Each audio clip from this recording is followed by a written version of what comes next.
going to knock you down. Listen to me, many of you right now, life's got you up against the rope, and you got to do me a favor. Like, you can't give up. You can't give in. Pain is temporary. Pain is your friend. Pain is going to take you to the next level.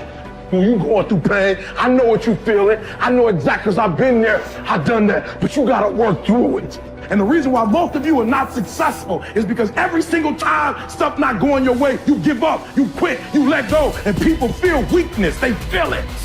You can feel when somebody's not committed, when they're not all in, when they're not dedicated. And there's another level you get to when you go all in. Winners win and losers lose. There are going to be times that you're going to be wondering, why should I keep showing up and working my business? Why should I keep at it? Why should I keep showing up to the conventions? Why should I keep picking up the phones and making the phone calls? Why should I keep fighting for my goals and fighting for my dreams? And what I want to remind you is that you got to show up for your life regardless of the circumstances. You got to show up in spite of the naysayers. You got to show up in spite of the conversation going on in your mind. You got to show up for your life, because if you don't, nobody else will. If you want unreasonable results in your life, you've got to be willing to be unreasonable. Part of being unreasonable, you don't judge according to appearances. Part of being unreasonable, you can see it because you believe it.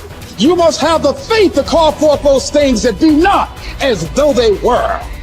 You've got to decide, I deserve this, and I'm going to have it. You've got to say yes to your life. You've got to say yes. Yes to my dreams. Yes to me. Yes, I can make it. Yes, I can. Doesn't matter how many failures I've made. Doesn't matter how many mistakes I've endured. Doesn't matter about my defeats. Doesn't matter about what I've done. Yes, yes. I don't care about the fact I'm in a hole now. Doesn't matter about where I am. The last chapter to my life has not been written yet. If you judge me now, you'll judge me prematurely. I'm still in the process of transforming my life. I'm still in the process of becoming. Yes. The brilliance of Thomas Edison was not in his mind. It was something much more ordinary and often much less respected. I've got no imagination, he once said. I never dream. I've created nothing. If you're someone who doesn't like Edison, you might think that this is Edison admitting to stealing his inventions from other, more brilliant inventors, like Nikola Tesla. Not quite, but he did readily concede that most of the credit belonged to something other than his brain. The genius hangs around his laboratory day and night, Edison said. If anything happens, he's there to catch it. If he wasn't, it might happen just the same. Only it would never be his. What he's talking about is showing up. The incredible, underrated power of clocking in every day, putting your ass in the seat, and the luck this seems to inevitably produce. Edison lived in his laboratory and never missed a day. Like Gehrig, even when he was sick, when he was tired, or when visited by tragedy or disaster.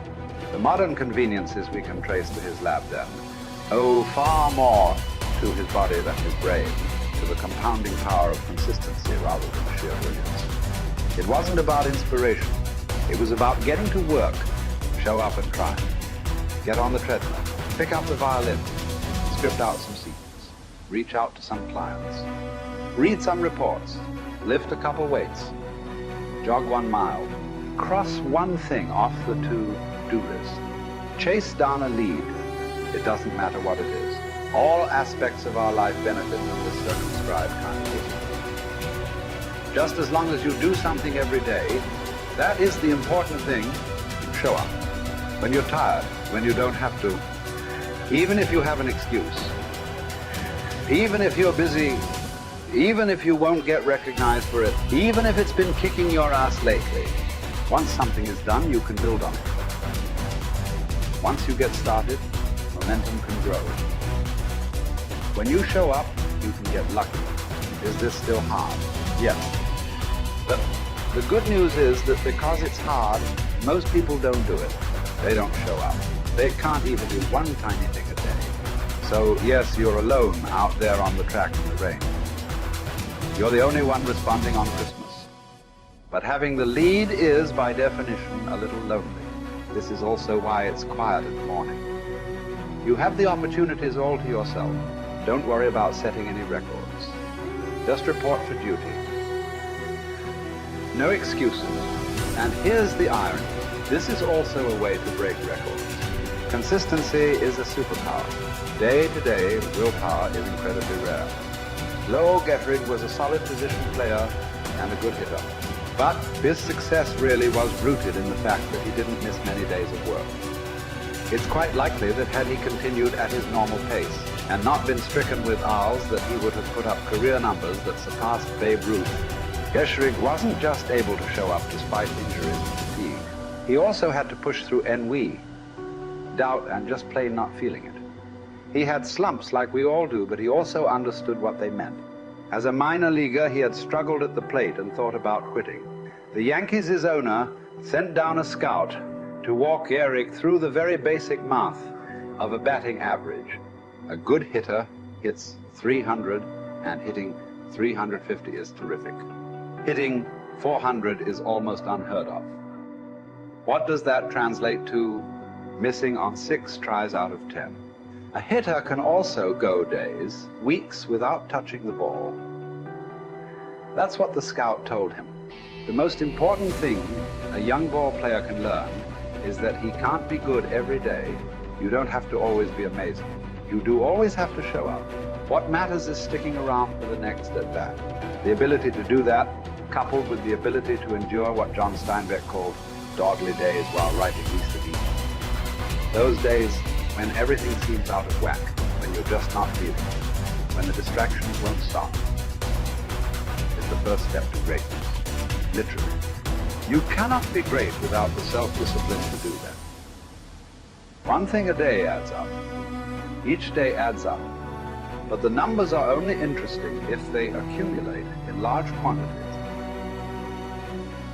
You guys that are just getting started, you're not going to start right here. You're going to start down there, probably in another city, another town. I grew up in Lake Charles, Louisiana, no money, raised by a single mother. I was in debt at 25 years old. First thing that I had to do in my life was not learn a new skill. First thing I had to do to get my life moving in the right direction was self-development. It is vital. It was vital for me that I improved myself and I could start depending upon me. I had to show up every day with some rituals, some disciplines, and start getting myself to trust me, not trust others, but trust myself to do the right thing every day. One of the things that I started doing was beating the sun up every morning. I'm going to beat that sun up every morning so that I have the discipline and the control over my life. So I knew, hey, before that thing pops, I'm going to pop. I'm going to get out of bed, depend on myself, get up at the same time every day. And for me, that time, regardless of where I was beat that sun up. No matter where I am, I'm going to beat that thing up. So it gives me a sense of control over my own life. Second thing, I had to start cleaning up my life and my friends and my environment. When I was younger, between 15 and 25, I was doing crazy stuff in my life. Wasting my weekends. I have the saying, weekends are for the weak. I was drinking, fooling around with a bunch of bad things, bad people. At 25 years old, I cleaned it all up. Quit going to those places. Quit hanging out with people that did not have ethics and discipline in their life. I wanted to build something in my life. I wanted to become someone. And to do that, to become someone in the eyes of the world, just beating that sun up every morning gives me the sense of accomplishment that I did what I said I was going to do, that I woke up when I said I would wake up, and I start building respect for myself, start believing in myself so that I can go out into the world. And maybe today when I go into this meeting that I'm dressed for, they'll believe in me as much as I believe in me, and that'll show up in a contract, a deal, maybe even some money.